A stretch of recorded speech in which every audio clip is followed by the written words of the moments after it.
Aulia berdiri di balkon apartemennya di pusat Jakarta, angin malam yang lembab menyapu wajahnya sementara hujan deras mengguyur kota. Tiba-tiba, telepon berdering, dan suara ibunya yang tegas menusuk telinga, "Kamu harus menikah tahun ini, Aulia. Jangan buat keluarga malu lagi."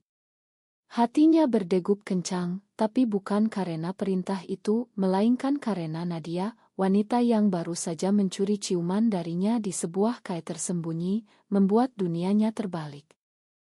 Aulia menutup telepon dengan tangan gemetar. Dia ingat betapa Nadia muncul dalam hidupnya seperti badai tak terduga. Mereka bertemu di sebuah seminar bisnis di Surabaya 2 bulan lalu, di mana Aulia mewakili perusahaannya sebagai manajer pemasaran. Nadia, seorang desainer Grace Relance yang berani dan karismatik, duduk di sebelahnya. Percakapan mereka dimulai dari obrolan ringan tentang tren desain, tapi segera berubah menjadi diskusi mendalam tentang mimpi dan ketakutan.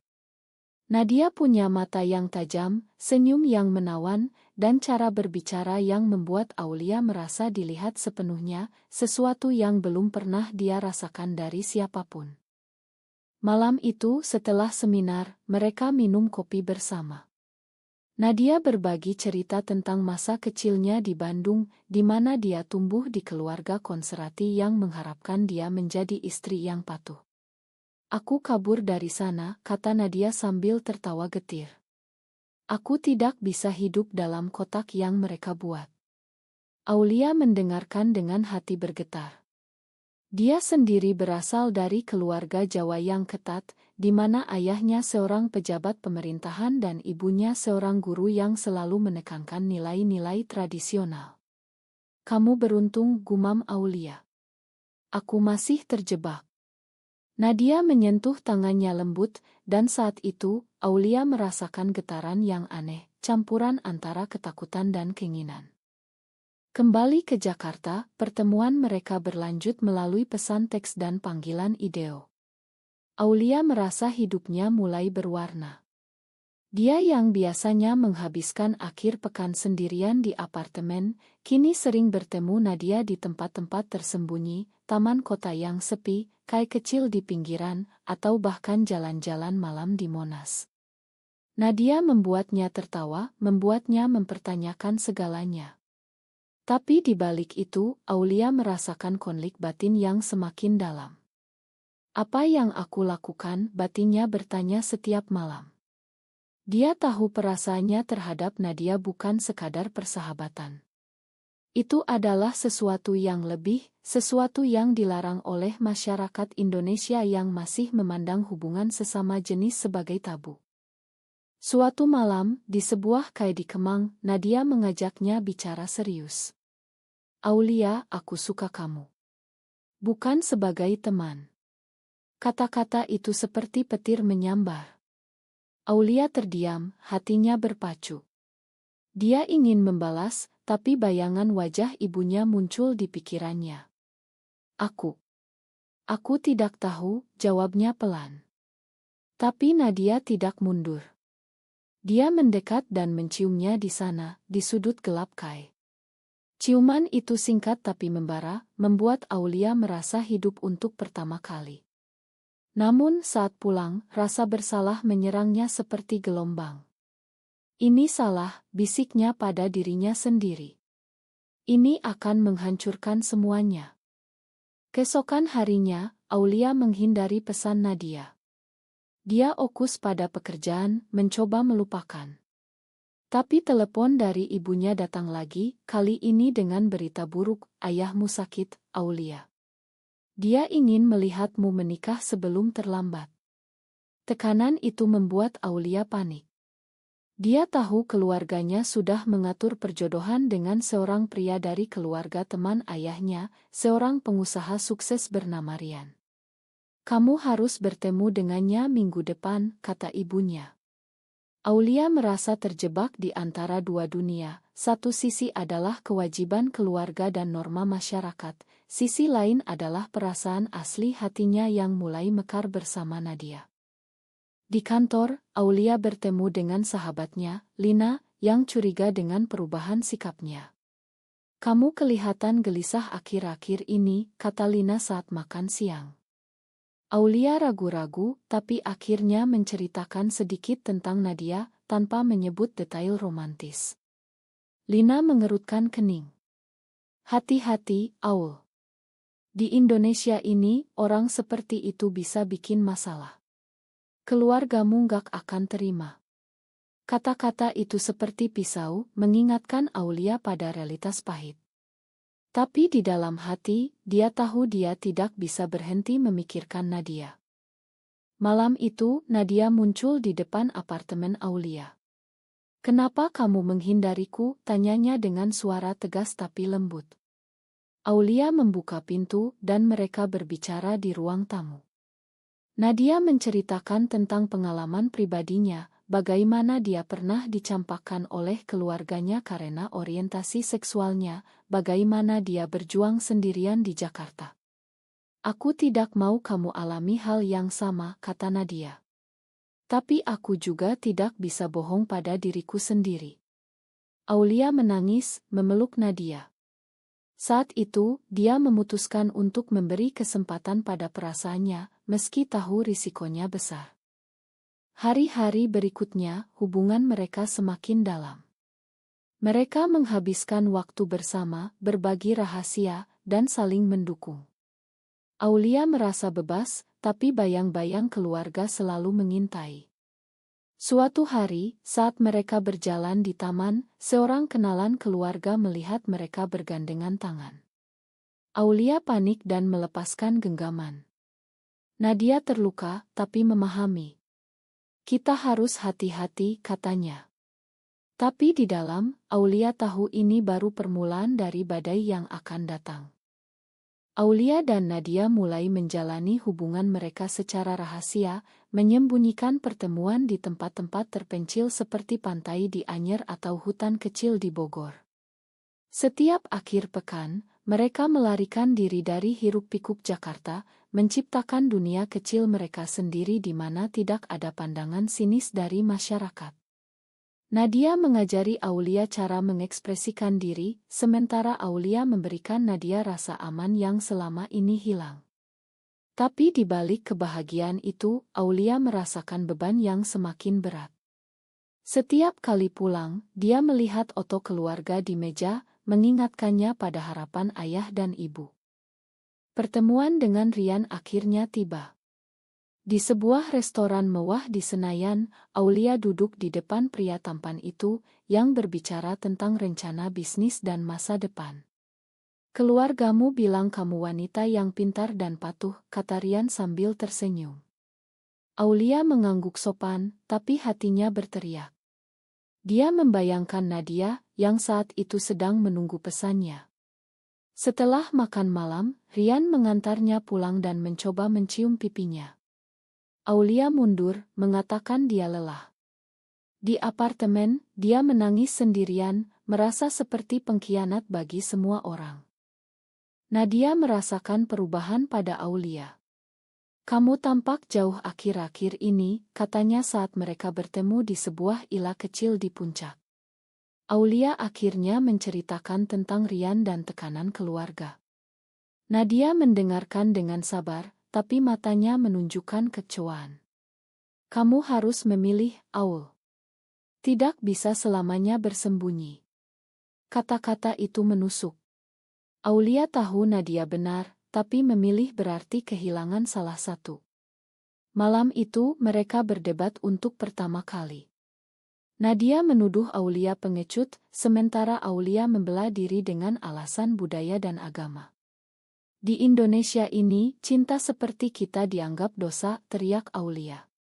Nadia diam, lalu pergi meninggalkannya sendirian di ila. Keesokan paginya, Aulia menerima pesan dari Nadia, "Ma, aku terlalu memaksa. Aku cinta kamu." Aulia lega, tapi konflik batinnya semakin parah. Dia mulai mencari informasi tentang komunitas LGBT di Indonesia, membaca cerita orang-orang yang berjuang melawan diskriminasi. Di sebuah forum online, dia menemukan kisah-kisah menyedihkan, orang yang diusir keluarga, dipecat dari pekerjaan, bahkan dianiaya. Itu membuatnya takut, tapi juga membangkitkan semangat. Aku tidak sendirian, pikirnya. Di kantor, Lina semakin curiga. Suatu hari, dia melihat Aulia menerima panggilan dari Nadia dan tersenyum. "Siapa itu?" tanya Lina. Aulia berbohong, mengatakan itu teman lama. Tapi Lina tidak percaya. Malam itu, Lina mengikuti Aulia ke sebuah pertemuan dengan Nadia di sebuah bar kecil. Dia melihat mereka berpelukan, dan syok membuatnya pergi tanpa berkata apa-apa. Keesokan harinya, Lina menghadapi Aulia. "Aku tahu rahasiamu. Ini berbahaya, Aul. Pikirkan keluargamu." Aulia marah dan sedih, merasa dikhianati oleh sahabatnya sendiri. "Kamu gak mengerti," katanya. Lina menggelengkan kepala. "Aku mengerti, tapi masyarakat gak akan." Tekanan semakin meningkat ketika ayah Aulia menelepon. "Aku dengar kamu bertemu Rian.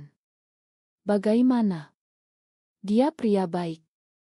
Aulia berpura-pura antusias, tapi hatinya hancur.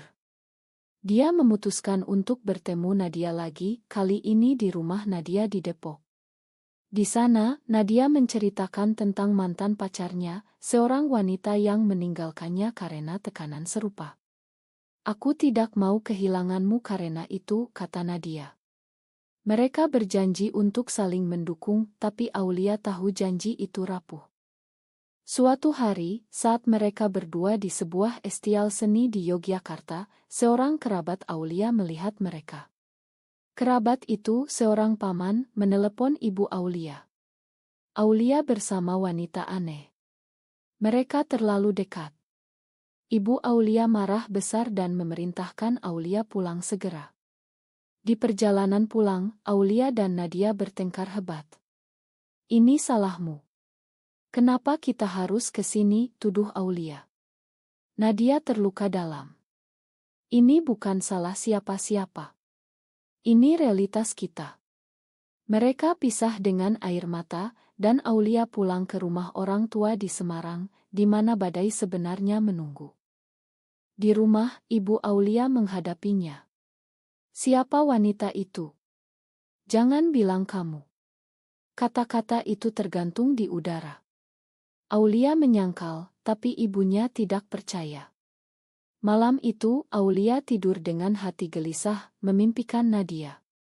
Dia sadar bahwa pilihan salah bisa menghancurkan segalanya, keluarga, karir, bahkan dirinya sendiri. Tapi diam-diam, dia mengirim pesan ke Nadia, "Aku butuh waktu." Nadia membalas, "Aku tunggu, tapi jangan lama." Aulia kembali ke Jakarta dengan beban berat di pundak. Ibu dan ayahnya terus mendesak tentang pernikahan dengan Rian, bahkan mengatur pertemuan keluarga besar. Di tengah itu, Nadia mencoba menghubunginya, tapi Aulia ragu-ragu. "Aku takut," akunya dalam pesan. Nadia mengerti, tapi kesabarannya mulai menipis. "Kita tidak bisa selamanya seperti ini. Aku butuh kepastian." Kata-kata itu membuat Aulia semakin terpecah. Dia mulai mencari bantuan dari psikolog secara diam-diam, berbicara tentang konflik identitasnya. Psikolog itu, seorang wanita bijak, mengatakan, "Pilihanmu harus dari hati, tapi ingat konsekuensinya." Di kantor, situasi memburuk ketika Lina mulai menyebarkan rumor halus. "Aulia aneh akhir-akhir ini," bisiknya ke rekan kerja. Aulia merasakan pandangan aneh dari orang-orang, membuatnya paranoid. Suatu hari, bosnya memanggilnya.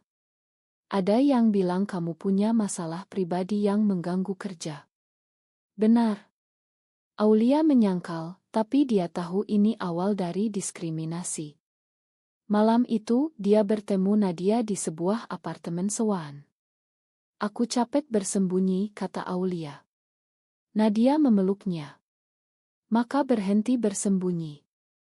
Mereka menghabiskan malam berbicara, merencanakan masa depan, mungkin pindah ke Bali di mana masyarakat lebih terbuka. Tapi rencana itu hancur ketika Rian muncul tiba-tiba di depan apartemen Aulia. "Aku ingin bicara serius," katanya. Di dalam, Rian mengungkapkan perasaannya dan meminta Aulia menjadi pacarnya resmi. Aulia terkejut, tapi sebelum dia jawab, Nadia menelepon. Rian melihat nama di layar dan mengerutkan kening. "Siapa Nadia?" tanya dia. Aulia berbohong lagi, tapi Rian curiga. Setelah Rian pergi, Aulia menangis. Dia sadar kebohongan ini akan meledak suatu saat. Keesokan harinya, Ibu Aulia datang ke Jakarta tanpa pemberitahuan. "Aku dengar rumor buruk tentangmu," katanya dengan suara dingin.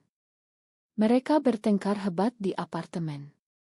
Ibu Aulia menuduhnya menyimpang, mengutip ayat-ayat agama dan norma masyarakat. "Kamu akan menghancurkan nama keluarga," teriak ibunya. Aulia akhirnya mengakui perasaannya terhadap Nadia. Ibu Aulia syok, menamparnya, lalu pergi sambil menangis. Aulia runtuh, merasa seperti monster. Dia menelepon Nadia menceritakan semuanya. Nadia datang segera, memeluknya. "Kita lawan bersama," katanya. Tapi pengkhianatan datang dari tempat tak terduga. Lina yang merasa khawatir, memberitahu Ibu Aulia tentang hubungan itu. "Aku lakukan demi kebaikanmu," kata Lina saat Aulia menghadapinya. Aulia marah besar, memutuskan persahabatan mereka. "Kamu bukan teman, kamu pengkhianat," teriaknya. Lina menangis, tapi Aulia tidak peduli. Kehilangan sahabat membuatnya semakin terisolasi, hanya Nadia yang tersisa. Ayah Aulia, yang sakit, mendengar berita itu dan marah. Dia menelepon Aulia, memerintahnya pulang. Di Semarang, keluarga besar berkumpul seperti pengadilan. Paman dan bibi menuduhnya, mengatakan ini pengaruh kota besar. Ayah Aulia dengan suara lemah berkata, "Pilih, Aulia. Keluarga atau dosa itu." Aulia menangis, tapi dia membela diri untuk pertama kali. "Ini bukan dosa, ini cintaku." Kata-kata itu membuat ruangan hening, lalu meledak dalam kemarahan. Ibu Aulia mengusirnya sementara. Aulia pulang ke Jakarta dengan hati hancur. Nadia menyambutnya dengan pelukan. "Kamu berani," katanya. Tapi di balik itu, Nadia punya rahasia sendiri. Dia mulai ragu karena tekanan dari pekerjaannya, kliennya yang konservatif mulai curiga. "Aku takut kehilangan semuanya karena ini," akui Nadia. Aulia shock, merasa dikhianati lagi. Mereka bertengkar, Nadia pergi sementara. Aulia sendirian, mempertanyakan segalanya. Apakah cinta ini layak untuk semua pengorbanan?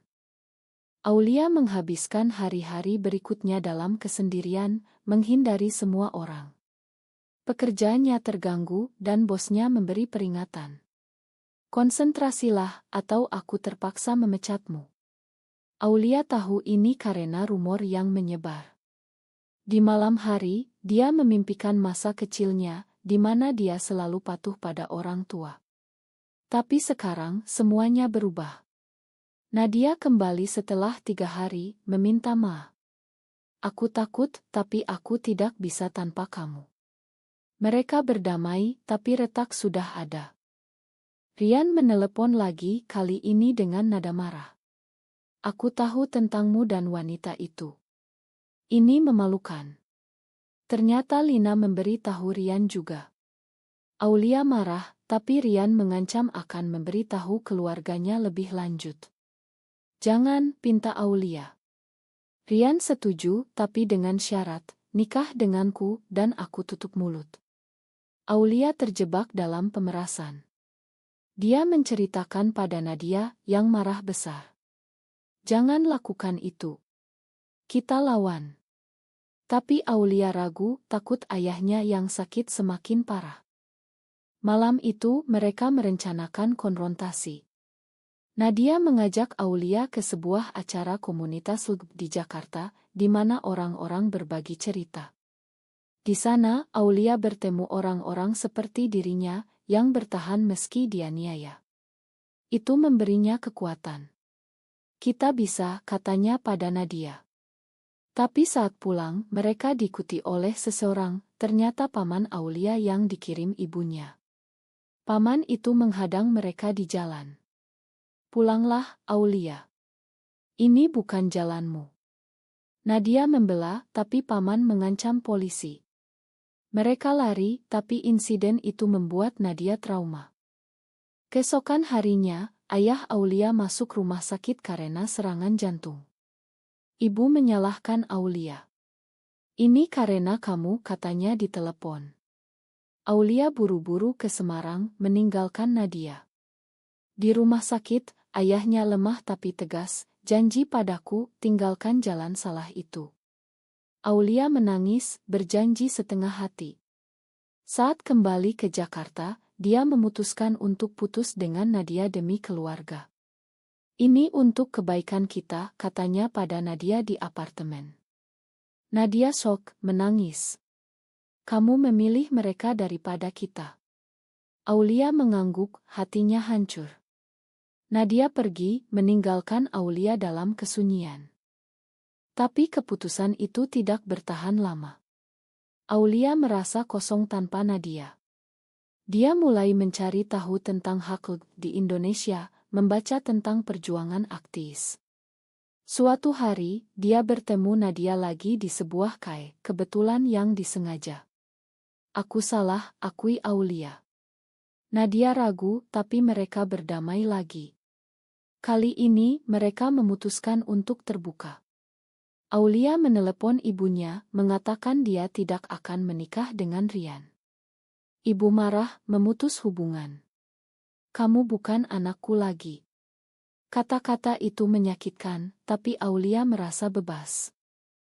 Namun, pengkhianatan terbesar datang dari Rian. Dia menyebarkan foto Aulia dan Nadia ke media sosial, dengan caption menghina. Rumor meledak, Aulia dipecat dari pekerjaan.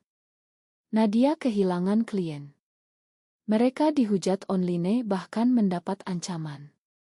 Ini akhirnya, kata Aulia putus asa. Nadia memeluknya. Tidak, ini awal perjuangan. Mereka pindah ke Bali, mencari komunitas yang lebih aman. Tapi di sana pun, tantangan baru menunggu, diskriminasi lokal dan kerinduan pada keluarga. Di Bali, Aulia dan Nadia mencoba membangun hidup baru. Mereka menyewa rumah kecil di Ubud, Nadia melanjutkan desain relance secara online, sementara Aulia mencari pekerjaan sebagai konsultan. Awalnya semuanya tampak baik, pantai indah, orang-orang lebih terbuka. Tapi bayang masa lalu masih mengintai. Aulia sering menangis malam hari, memimpikan ayahnya yang kini semakin lemah. Nadia menghiburnya, tapi dia sendiri berjuang dengan trauma pengkhianatan. Kita bayar mahal untuk ini, kata Nadia suatu hari.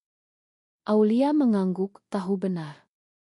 Suatu hari, surat dari ibu Aulia datang, ayahmu ingin bertemu terakhir kali. Aulia ragu, tapi Nadia mendorongnya. Pergi, tutup bab ini. Aulia kembali ke Semarang sendirian. Di rumah sakit, ayahnya lemah tapi tersenyum. Aku salah, nak. Aku takut kehilanganmu. Mereka berbicara dari hati ke hati, ayah mengakui ketakutannya pada masyarakat. Tapi cintamu adalah milikmu. Aulia menangis, memakan. Ibu masih dingin, tapi ada sedikit harapan. Aulia pulang ke Bali dengan hati lebih ringan. Tapi di Bali, Nadia punya masalah sendiri. Seorang klien lama mengancam membongkar identitasnya. Nadia stres, mulai minum. Aulia khawatir mereka bertengkar lagi. Kamu berubah, tuduh Aulia. Nadia marah, ini karena pengorbanan kita. Konflik itu membuat mereka hampir putus, tapi mereka ingat janji awal. Mereka mencari bantuan dari kelompok dukungan di Bali, belajar mengatasi trauma. Lambat laun, hubungan mereka kuat kembali.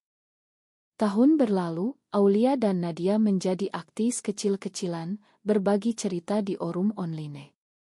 Mereka menghadapi kritik, tapi juga mendapat dukungan. Suatu hari, Lina menelepon Aulia, meminta maaf. Aku salah. Aku takut. Aulia memakan, tapi hubungan mereka tidak sama lagi. Rian menghilang dari hidup mereka, tapi luka tetap. Aulia sadar bahwa setiap pilihan punya harga, kehilangan keluarga, pekerjaan, teman. Tapi dia juga mendapat kebebasan dan cinta sejati. Di akhir perjalanan, Aulia berdiri di pantai Bali bersama Nadia, melihat matahari terbenam. Apakah semua ini layak? Tanya Nadia. Aulia tersenyum. Ya, karena aku akhirnya menjadi diri sendiri. Cerita mereka menjadi inspirasi bagi banyak orang, tapi juga peringatan tentang masyarakat yang masih penuh prasangka. Apakah benar bahwa cinta sejati harus selalu mengorbankan segalanya untuk diterima?